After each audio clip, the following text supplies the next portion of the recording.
दोस्तों, स्वागत करते हैं स्टडी बाई पाल में। आज हम आपको पढ़ाने वाले हैं कक्षा 10 की विज्ञान। चैप्टर आपका है हमारा पर्यावरण। यानी आज हम जो पढ़ने वाले हैं वो पढ़ेंगे हमारा पर्यावरण, यानी पर्यावरण के बारे में हम जानेंगे। तो ये चैप्टर आपके लिए बहुत इंपॉर्टेंट है क्योंकि ये एग्जाम में 5 नंबर का आता है, यानी 5 नंबर इस अध्याय से आपके पक्के हो जाएंगे। यानी आज के वीडियो में हम आपको कंफर्म 5 नंबर पक्के करवाएंगे। तो चैप्टर का नाम क्या है? हमारा पर्यावरण। तो सिंपल से पहले हम जानेंगे हमारा पर्यावरण के बारे में। देखो, जो पर्यावरण शब्द है वो अंग्रेजी भाषा में इन्वायरमेंट कहते हैं, यानी अंग्रेजी भाषा में पर्यावरण को क्या कहते हैं? इन्वायरमेंट कहते हैं। यानी जो पर्यावरण शब्द है वो 2 शब्दों से मिलकर बना है। किन शब्दों से मिलकर बना है? 2 शब्दों से मिलकर बना है, परि प्लस आवरण। परि का अर्थ होता है चारों ओर तथा आवरण का अर्थ होता है घेरा। अर्थात हम कह सकते हैं कि चारों ओर का जो घेरा है वो क्या हमारा कहलाता है? पर्यावरण कहलाता है। यानी जीव के चारों ओर उपस्थित, आप अपने आसपास चारों ओर उपस्थित जितना भी सब कुछ देखते हैं वो क्या कहलाता है? जैविक क्रिया तथा प्रत्यक्ष या अप्रत्यक्ष रूप से जो प्रभाव डालता है वो हमारा क्या कहलाता है? वो हमारा पर्यावरण कहलाता है।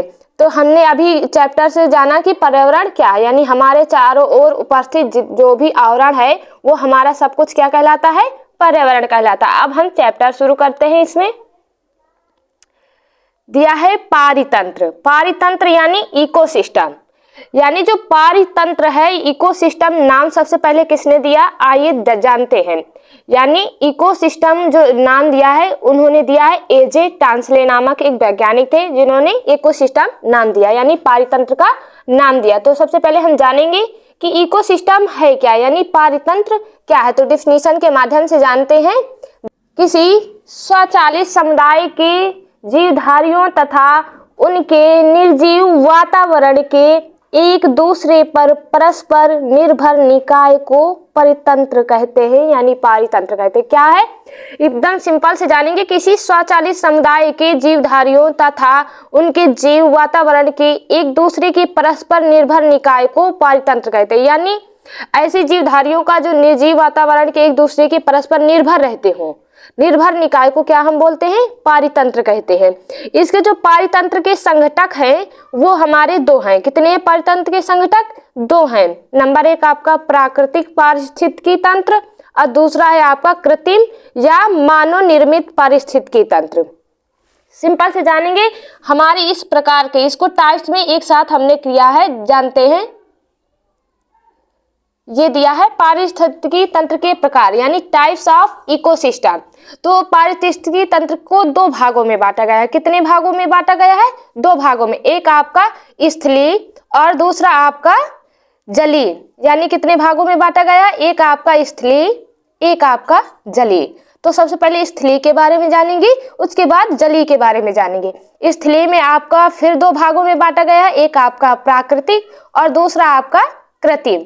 यानी स्थलीय को कितने भागों में बांटा गया? एक आपका प्राकृतिक, दूसरा आपका कृत्रिम। अब प्राकृतिक को भी 3 भागों में बांटा गया। एक आपका जैसे घास, जहाँ सिंपल स्थान होता है, जहाँ समतल स्थान जहाँ पर घास उगती है, यानी एक घास स्थल। दूसरा आपका वन, यानी जिसमें सभी प्रकार के पेड़ पौधे उपस्थित होते हैं। और तीसरा आपका मरुस्थल, जैसे राजस्थान में मरुस्थल आपको रेत वगैरह देखने को मिलती है। तो तीसरा आपका है मरुस्थल। यानी प्राकृतिक में आपको क्या क्या आएगा? घास स्थल, वन और मरुस्थल। अब हम जानेंगे कृत्रिम में। कृत्रिम में आपका, कृत्रिम का मतलब होता है जो मनुष्यों द्वारा बनाया गया है। तो उद्यान हो गया, जैसे बाग हो गया, वाटिका हो गई, ये आपके कृत्रिम, यानी उद्यान, यानी बाग बगीचे जो आएंगे जो मनुष्यों द्वारा लगाया गया है वो हमारा क्या कहलाएगा? कृत्रिम में आएगा, उद्यान कहलाएगा। आप जैसे फसल हो गए, खेतों पे आप फसल बोते हैं, जैसे गेहूं की फसल हो गई, धान की, ये जो हम मनुष्यों द्वारा बोई जा रही है वो हमारी क्या कहलाती है? कृत्रिम के अंतर्गत हमारा क्या क्या आएगा?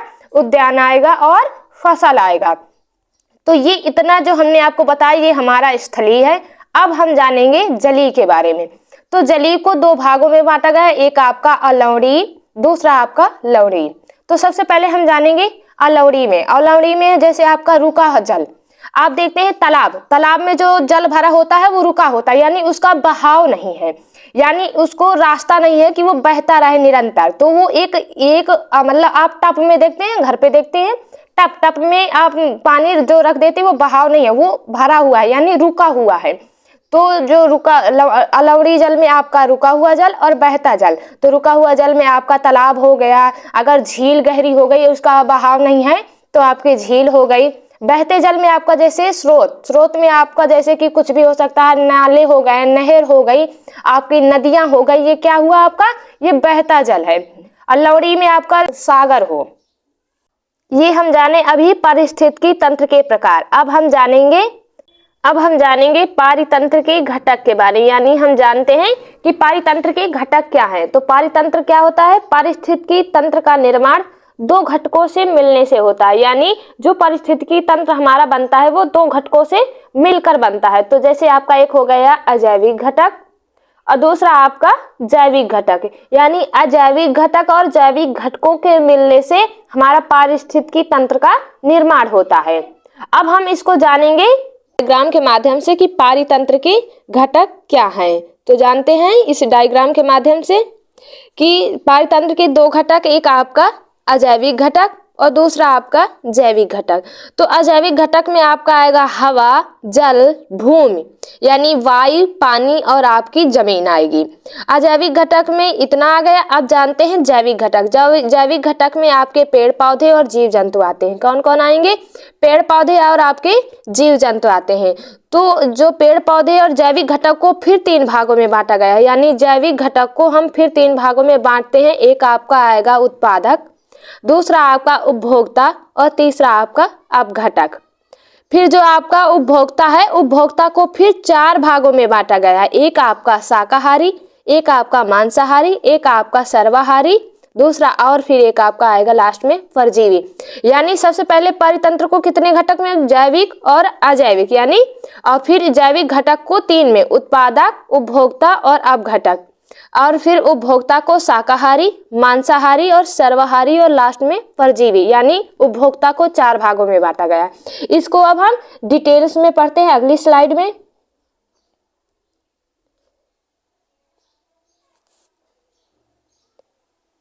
जानते हैं सबसे पहले कि अजैविक घटक क्या है, इसके बारे में जानते हैं कि अजैविक घटक क्या है। इसके तो हमने जान लिया है बेसिक में कि आपका भूमि, जल और वायु, इसके बारे में अच्छे से जानेंगे कि पारितंत्र के अजैविक घटक भौतिक पर्यावरण वातावरण के मूल कार्बनिक तथा अकार्बनिक अवयव हैं।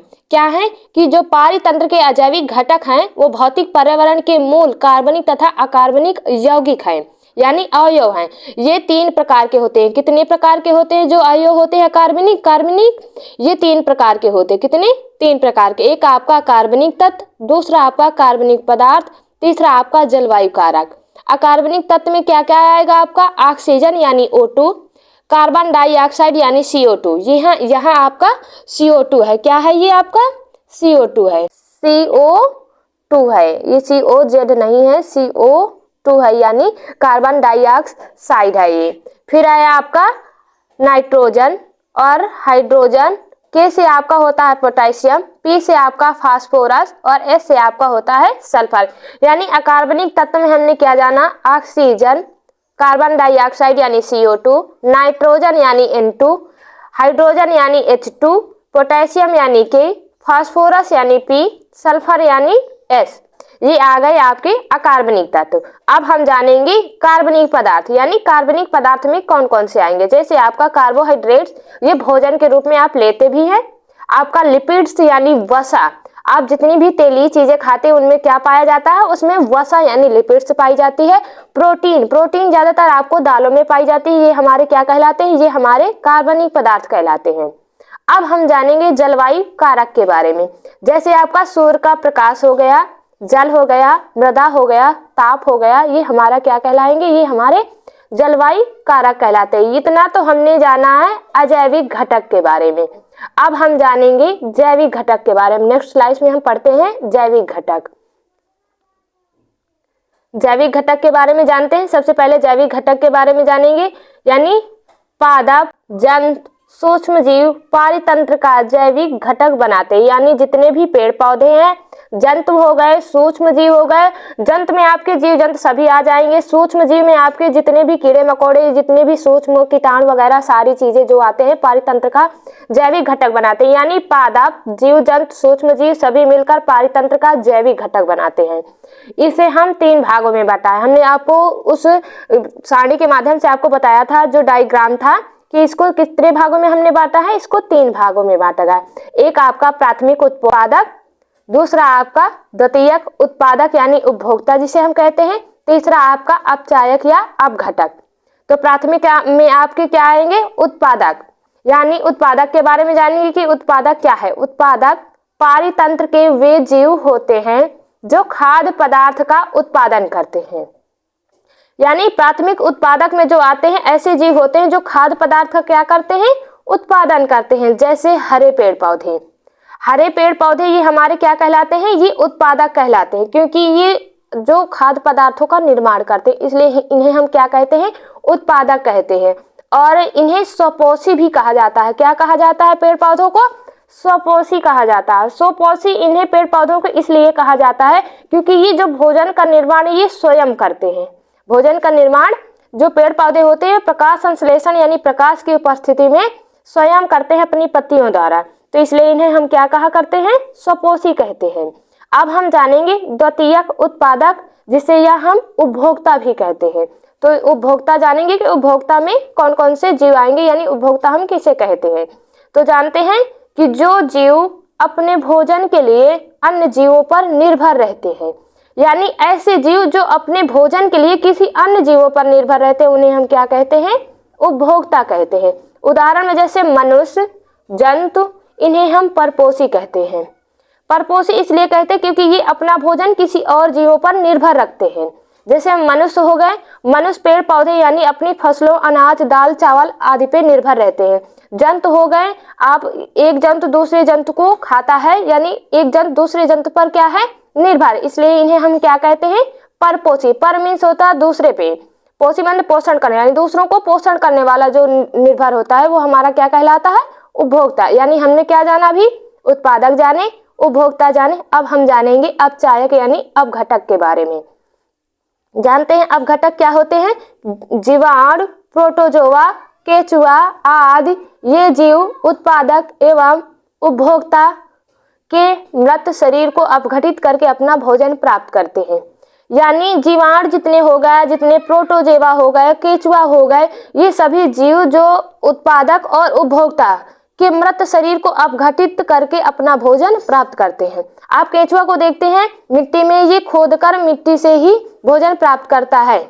और भी जीव जंतु हो गए जो मृत जो शरीर सड़े गले स्थानों से खाकर अपना भोजन प्राप्त करते हैं, इन जीवों को हम क्या कहते हैं, अपघटक कहते हैं। और इन्हें मृतोपजीवी भी कहते हैं क्योंकि ये मरे हुए सड़े गले जीवों को खाते, इसलिए इन्हें हम क्या कहते हैं, मृतोपजीवी भी कहते हैं। तो हमने जाना किसके बारे में, जैविक घटक के बारे में जाना। जैविक घटक को 3 भागों में बांटा गया है, उत्पादक, उपभोक्ता और अपघटक।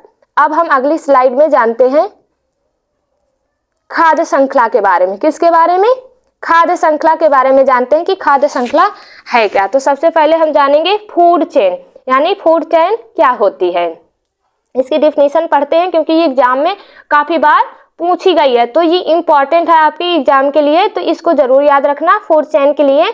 और इसका डायग्राम अगर आप बनाते हैं तो आपको फुल नंबर मिलते हैं। और डायग्राम एकदम आसान है, आप अच्छे से बना सकते हैं। तो सबसे पहले हम जानेंगे फूड चेन की डिफिनीशन, यानी खाद्य श्रृंखला की परिभाषा। जानेंगे कि जीवों की वह श्रृंखला जो भोजन के आधार पर एक दूसरे से संबंधित रहते हैं, खाद्य श्रृंखला कहलाती है। यानी जीवों की वह ऐसी श्रृंखला यानी ऐसी श्रेणी जो भोजन के आधार पर एक दूसरे से संबंधित रहते हैं, यानी एक दूसरे से जुड़े हुए हैं, उसे हम क्या कहते हैं, खाद्य श्रृंखला कहते हैं। सबसे पहले हम जानेंगे जैसे ये सूर्य है हमारा, क्या है ये, सूर्य की प्रकाश की उपस्थिति में जो पेड़ पौधे होते हैं अपना भोजन बनाते हैं, जिसे हम प्रोड्यूसर यानी उत्पादक कहते हैं। इसी को टिड्डा, आप जानते हैं ग्रास होपर यानी टिड्डा क्या खाता है, घास को खाता है। तो टिड्डा किस पे निर्भर है, घास पे, यानी घास को खाते कौन है, टिड्डा। और जो टिड्डा को हो वो मेढक यानी फ्रॉग, फ्रॉग किस पे निर्भर है? टिड्डों को खाते हैं, कीड़े मकोड़ों को खाते हैं, तो यानी ये इस पे निर्भर है। खाद्य श्रृंखला बन रही ना, पहले देखो सूर से घास, घास से टिड्डा, टिड्डा से मेढक। अब मेढक को कौन खाता है? आप देखो इसमें दिया है सांप, यानी जो मेढक होते हैं इनको सांप खाते हैं। सांप क्या खाते हैं? मेढक को खाते हैं। तो सांप किस पे निर्भर है? मेढक पे। और सांप को कौन खाता है? ये बाज यानी गिद्ध, चील। तो ये सांप जो हो गए, ये चील खाते हैं सांप को, यानी जो चील है वो निर्भर करते हैं सांप पे। अब हम जानेंगे ये जब चील कौवे मर जाते हैं तो ये फंगस यानी जो डिकम्पोजर यानी जो हमारे अपघटक है, मृतोप जीव हैं, वो मारे हुए चील जो यहाँ से शुरू हुआ और चैन से यहाँ आकर जब ये सब जीव मरते हैं तो इनको अंत में कौन खाते हैं? अपघटक यानी मृतोपजीवी, जो हमारे प्रोटोजोआ है, जो हमारे जीवाणु हैं, वो खाते हैं। तो ये इस तरह आपकी फूड चेन बनती है। यानी शुरू कहाँ से हुई? सूर्य के प्रकाश से, घास, टिड्डा, मेढक, सांप और गिद्ध से आपके अंत में आते हैं अपघटक यानी मृतोपजीवी से। ये हमारी हो गई खाद्य श्रृंखला। अब हम पढ़ते हैं नेक्स्ट स्लाइड में खाद्य जाल के बारे में। किसके बारे में जानेंगे? खाद्य जाल के बारे में जानेंगे कि खाद्य जाल क्या है। इसकी डिफिनेशन पढ़ते हैं कि विभिन्न खाद्य श्रृंखलाएं परस्पर मिलकर खाद्य जाल बनाती हैं। आप ये डायग्राम के माध्यम, चित्र के माध्यम से समझ ही रहे हैं कि ये पूरा जाल जैसे बुन गया है। यानी ये हमारा जो एक दूसरे पे निर्भर, कोई इस पे निर्भर, कोई उस पे निर्भर है, तो ये मिलकर क्या बनाते हैं? ये खाद्य जाल बनाते हैं। एक जो पूरी श्रृंखला विभिन्न खाद्य पदार्थों, कोई किसको खा रहा है, वो उसको खा रहा है, ये पूरा एक नेट की तरह, जाल की तरह जो बुन गया है, यही सभी हमारा क्या कहलाता है? ये हमारा खाद्य जाल कहलाता है। ध्यान से देखेंगे तो जैसे हम शुरू करते हैं एक स्लाइड से, अगर हम एक तरफ से लेंगे तो जैसे जी हमारा हो गया कैक्टस हो गया, कैक्टस से ये फिर हमारा मेढक हो गया। अगर इधर से आप पेड़ पौधे से शुरू करते हैं या इधर से शुरू करते हैं, आप कहीं से भी शुरू करेंगे, अंत में आपको वही अपघटक मिलेगा। एक जीव दूसरे जीव पर निर्भर है। जैसे मछली हो गया, मछली को बकुला खाता है, बकुले को इसमें दिखाए है कि शेर खाता है। ऐसे ही पूरा ही मिलकर जो परस्पर मिलकर जो बनाते हैं श्रृंखला, वो हमारी क्या कहलाती है? वो हमारी खाद्य जाल कहलाती है। और आगे हम नेक्स्ट स्लाइड में देखते हैं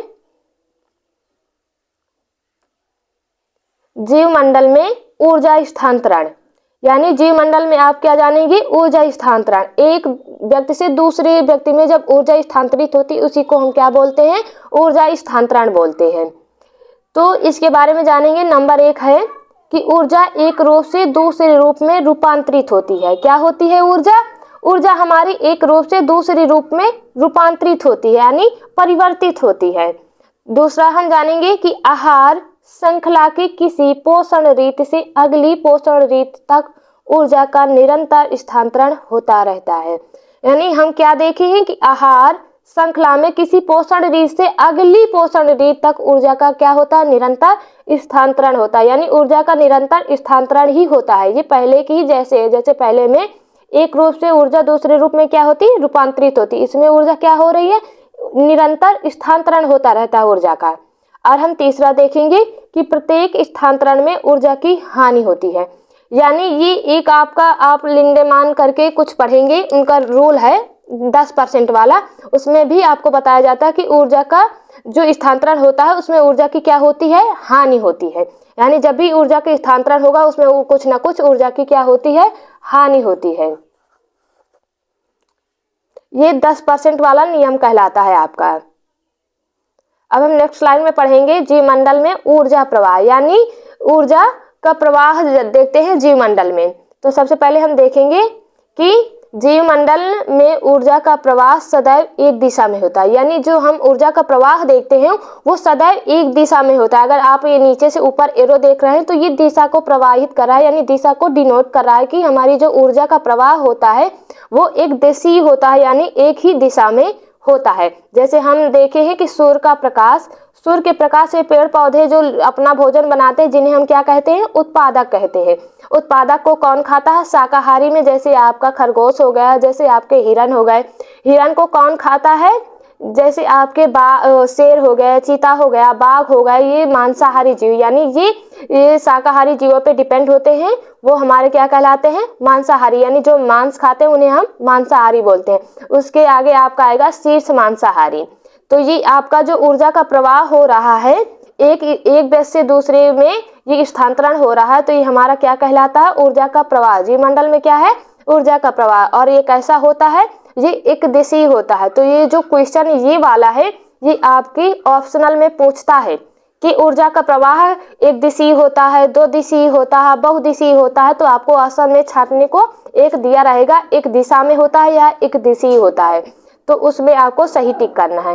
ये आपका ये इम्पॉर्टेंट है, इसको याद रखना कि जीवमंडल में ऊर्जा का प्रवाह क्या होता है, एक दिशा में, सदैव एक दिशा में होता है। अब नेक्स्ट स्लाइड